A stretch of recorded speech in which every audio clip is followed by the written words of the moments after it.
कक्षा 7 एनसीईआरटी गणित प्रश्नावली 11.4 परिमाप और क्षेत्रफल। आज की क्लास में इस प्रश्नावली के सवाल नंबर 1 से शुरू करेंगे।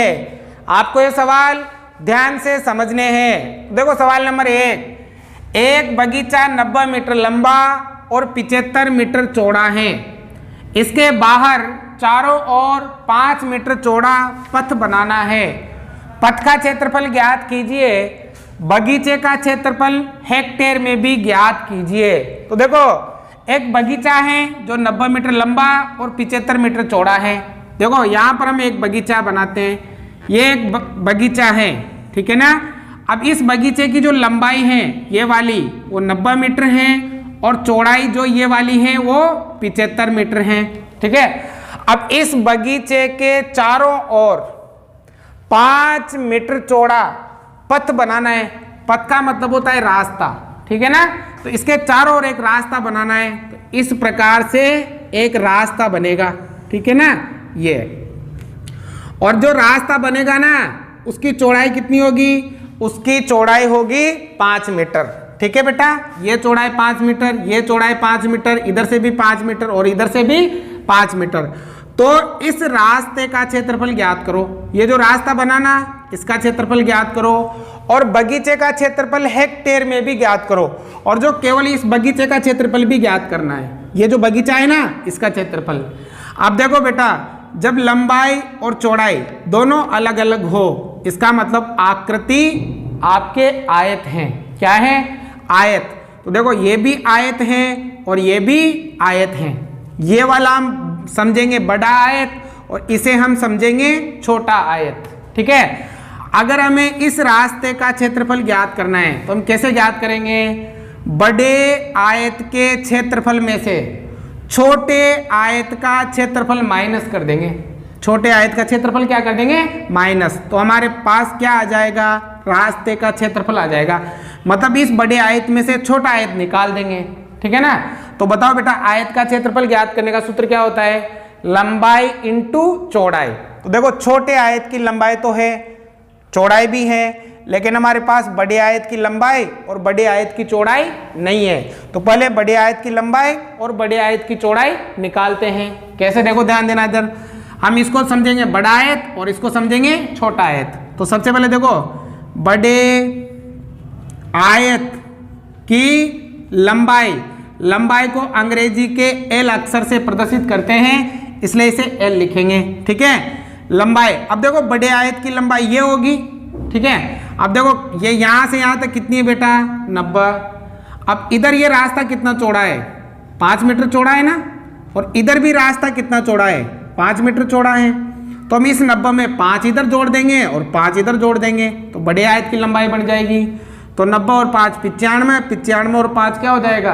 100, ठीक है ना। 90 प्लस 5 बराबर आ जाएगा 100 मीटर। तो बड़े आयत की लंबाई कितनी हो गई? 100 मीटर हो गई। आगे बात समझ में। अब बड़े आयत की चौड़ाई को हम अंग्रेजी के बी अक्षर से दर्शाएंगे। चौड़ाई का मतलब होता है अंग्रेजी में होता है ब्रेथ और ब्रेथ को बी से दर्शाते हैं। अब चौड़ाई ये वाली। अब देखो बेटा यहां से लगाकर यहां तक तो 75 है, ठीक है। अब ये रास्ता इधर भी 5 मीटर चौड़ा है और इधर भी 5 मीटर चौड़ा है। तो हम 75 में 5 इधर जोड़ेंगे और 5 इधर जोड़ेंगे तो ये चौड़ाई आ जाएगी। तो 75 में 5 80 और 5 85, मतलब 75 प्लस 5 बराबर हो गए आपके 85 मीटर। आगे बड़े आयत की लंबाई और बड़े आयत की चौड़ाई। अब देखो छोटे आयत में छोटे आयत की लंबाई को हम L से दर्शाएंगे, लेकिन यहां भी L आ रहा है ना तो इसको L1 से दर्शा दो, ठीक है ना, ताकि हमें पहचान अच्छी तरह से हो जाए। तो बताओ बेटा छोटे आयत की लंबाई दे रखी है 90 मीटर, ठीक है। और छोटे आयत की चौड़ाई को हम B2 से दर्शाएंगे। चौड़ाई कितनी दे रखी है? 75 मीटर, ठीक है। अब हम इस पथ का क्षेत्रफल ज्ञात करेंगे। कैसे ज्ञात करेंगे? बड़े आयत के क्षेत्रफल में से छोटे आयत का क्षेत्रफल घटा देंगे। हम क्या ज्ञात करना है? पथ का क्षेत्रफल ज्ञात करना है। बताओ बेटा कैसे ज्ञात करोगे? हम लिखेंगे बड़े आयत का क्षेत्रफल। इसमें से माइनस करेंगे, क्या माइनस करेंगे? छोटे आयत का क्षेत्रफल। ठीक है, अब देखो बताओ आयत का क्षेत्रफल ज्ञात करने का सूत्र क्या होता है? लंबाई इंटू चौड़ाई। आयत बड़ा हो या छोटा हो, आयत का क्षेत्रफल ज्ञात करने का सूत्र होता है लंबाई इंटू चौड़ाई। तो देखो यहाँ लंबाई इंटू चौड़ाई बड़े आयत के लिए, ठीक है, माइनस छोटे आयत का भी क्या होगा? लंबाई इंटू चौड़ाई। अब छोटे आयत में लंबाई कितनी? L1, चौड़ाई कितनी? B2। ठीक है, अब मान रखो इसमें लंबाई कितनी बड़े आयत की? 100 गुणा चौड़ाई कितनी? 85 माइनस, अब देखो छोटे आयत की लंबाई कितनी? 90 गुणा छोटे आयत की चौड़ाई कितनी? 75। ठीक है, अब दो इन दोनों गुणा करो, देखो 2 जीरो है तो ये 2 जीरो, 85 को 1 से गुणा करोगे तो 85, माइनस है तो माइनस। अब इन दोनों गुणा करना है तो देखो जीरो तो पहले उतार दो आप, अब 9 को गुणा करो, 9 पंजे 45, हासिल का 4। ठीक है, 9 साता 63, 63 और 4 हो गया आपके 67। ठीक है, तो 8500 में से 6750 घटा देंगे, बाकी करो 8500 में से 6750 घटाएंगे, जीरो में से जीरो गया तो जीरो। अब जीरो में से 5 नहीं घटा सकते, उधार लेते 10, 10 में से 5 गया तो 5। ठीक है, एक उधार लिया तो 4 रह गया, 4 में से 7 नहीं घटेगा, उधार लो 14, 14 में से 7 गया तो 7। अब उधार लिया था तो 1 रह गया, 7 रह गए, 7 में से 6 गया तो 1, तो कितना आ गया? 1750 मीटर। और क्षेत्रफल किस में आता है? स्क्वायर में। तो बताओ बेटा रास्ते का क्षेत्रफल कितना आ गया? 1750 मीटर स्क्वायर आ गया। आ गया समझ में? अब दूसरा ज्ञात करना है बगीचे का क्षेत्रफल, वो भी हेक्टेयर में। अब क्या ज्ञात करेंगे? अब ज्ञात करेंगे बगीचे का क्षेत्रफल। अब बेटा बगीचा कौन सा है? ये वाला है ना, ये वाला ही है, मतलब छोटा आयत है, छोटे आयत का क्षेत्रफल ज्ञात करना है। तो बताओ सूत्र क्या होता है? लंबाई इंटू चौड़ाई। अब छोटे आयत के लिए हमने L1 और B2 लिया था, तो बताओ L1 मतलब लंबाई कितनी? 90 इंटू चौड़ाई कितनी? चौड़ाई है 75। ठीक है, अब इन दोनों गुणा करो, देखो 90 को 75 से गुणा किया, कितना आया? 6750 मीटर स्क्वायर। तो बताओ बेटा बगीचे का क्षेत्रफल कितना आ गया? 6750 मीटर स्क्वायर। लेकिन हमें किस में बताना है? हेक्टेयर में बताना है। किस में बताना है? हेक्टेयर में। तो हेक्टेयर में बदलने के लिए क्या करोगे? इसको 1/10,000 से गुणा कर दोगे। किसे गुणा कर दोगे? 1/10,000 से, क्योंकि 1 मीटर स्क्वायर में होता है आपके 1/10,000 हेक्टेयर। हेक्टेयर, ठीक है ना? 1 मीटर स्क्वायर में होता है 1/10,000 हेक्टेयर, इसलिए 6750 मीटर स्क्वायर में क्या होगा? 1/10,000 को किससे गुणा कर देंगे? 6750 से। देखो 6750 को 1 से गुणा किया तो 6750/10,000। ठीक है ना? अब 10,000 का भाग लगाएंगे, मतलब देखो यहाँ से 1 जीरो तो 1 जीरो कट गई। अब देखो नीचे कितनी जीरो है? 1 2 3, तो हम इसमें 3 अंक छोड़कर दशमलव लगा देंगे, मतलब 5 7 6, 1 2 3 दशमलव यहाँ लग जाएगा, जीरो, और ये क्या हो जाएगा? हेक्टेयर हो जाएगा। ठीक है ना? तो ये बगीचे का क्षेत्रफल हो गया किसमें? हेक्टेयर में। अगर मीटर स्क्वायर को हेक्टेयर में बदलना है तो 1/10,000 से क्या करना है? आपको गुणा करना है। आ गया समझ में? तो इस प्रकार से करना है। उतारो पहले सवाल नंबर 2। 125 मीटर लंबाई और 65 मीटर चौड़ाई वाले एक आयताकार पार्क के चारों ओर बाहर एक 3 मीटर चौड़ा एक पथ बना हुआ है। पथ का क्षेत्रफल ज्ञात कीजिए। सवाल नंबर 1 की तरह सेम, ठीक है ना? देखो एक आयताकार पार्क है, जैसे मान लो ये क्या है, आयताकार पार्क। बेटा इसकी लंबाई 125 मीटर है, इसकी लंबाई तो है 125 मीटर और चौड़ाई है 65 मीटर। ठीक है, अब इस आयताकार पार्क के चारों ओर बाहर एक 3 मीटर चौड़ा पथ बना हुआ है। पथ का मतलब रास्ता। इसके बाहर चारों ओर इस प्रकार से 3 मीटर चौड़ा पथ बना हुआ है। ठीक है ना, ये रास्ता बना हुआ है और रास्ते की चौड़ाई कितनी है, 3 मीटर।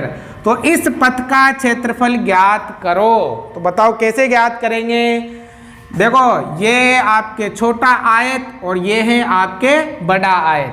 तो अगर हमें रास्ते का क्षेत्रफल ज्ञात करना है तो बड़े आयत के क्षेत्रफल में से छोटे आयत का क्षेत्रफल घटा देते हैं। ठीक है, अगर हमें आयत का क्षेत्रफल ज्ञात करना है तो उसकी लंबाई और चौड़ाई हमारे पास होनी चाहिए। देखो छोटे आयत की लंबाई है और चौड़ाई भी है, लेकिन बड़े आयत की न तो लंबाई है और न ही चौड़ाई है। पहले बड़े आयत की लंबाई और चौड़ाई हम ज्ञात करते हैं। समझ में आ गया ना, सेम पहले की तरह। तो क्या लिखेंगे, बड़े आयत की लंबाई। अब लंबाई को हम दर्शाएंगे L से। ठीक है ना बेटा। तो बताओ बड़े आयत की लंबाई ये होगी ना। अब देखो यहां से यहां तक तो 125। अब ये रास्ता कितना चौड़ा है, 3। तो इधर भी 3 और इधर भी 3। तो 125 में 3 इधर जोड़ेंगे और 3 इधर जोड़ेंगे तो आपको बड़े आयत की लंबाई पता चल जाएगी। ठीक है ना। तो 125 प्लस 3 अब जोड़ो बेटा।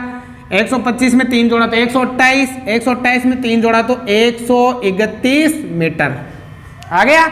अब बड़े आयत की चौड़ाई को हम कैसे लिखेंगे, b से।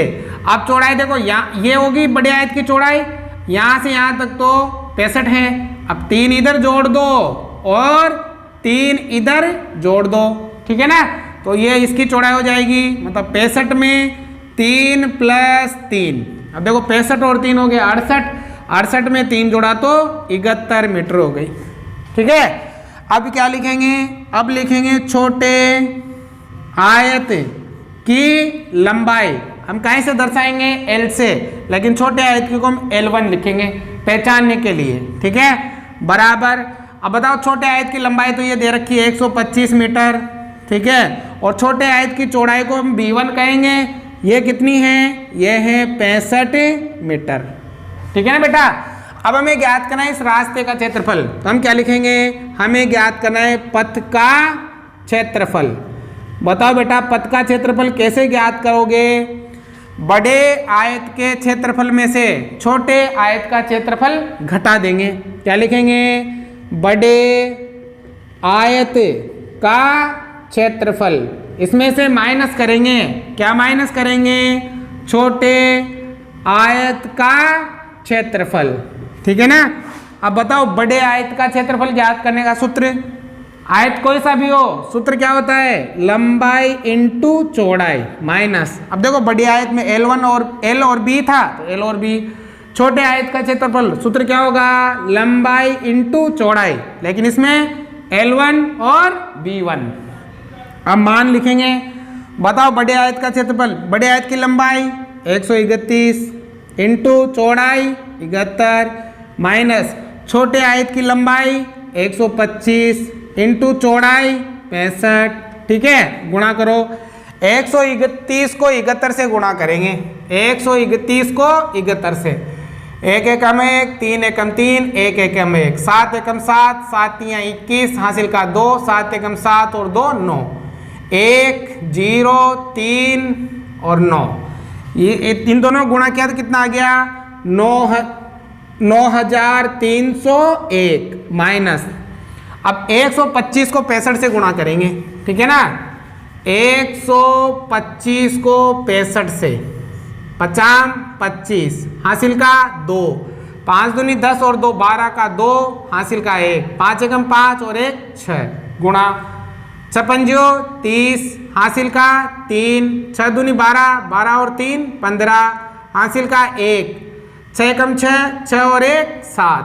तो ये 5 आ गया, यहाँ 2 आ गया, 5 और से 11 का 1, हासिल का 1, 1 और 7 हो गया 8। तो ये कितना हो गया, 8125। ठीक है, अब क्या करेंगे, 9301 में से 8125 माइनस कर लेंगे, तो करो माइनस। 9301 में से कितना घटाएंगे, 8125। घटाओ बेटा, 1 में से 5 घटा सकते हो क्या, नहीं। उधार लो, उधार लेते 11, 11 में से 5 गए तो 6, 9 रह गया, 9 में से 2 गया तो 7। अब 1 उधार लिया था तो 2 बच गए, 2 में से 1 गया तो 1, 9 में से 8 गया तो 1, तो कितना आ गया, यह आ गया 1176 मीटर। क्षेत्रफल काय में आता है, स्क्वायर में। तो बताओ इस रास्ते का क्षेत्रफल कितना हो गया, 1176 मीटर स्क्वायर। बहुत आसान है, ध्यान से करोगे तो आसानी से आपको समझ में आ जाएगा। ठीक है, आज की क्लास में हम यही 2 सवाल करेंगे, बाकी सवाल हम अगली क्लास में करेंगे। तो आपको समझ में आया हो तो लाइक, शेयर और सब्सक्राइब जरूर करें। ठीक है, उतारो।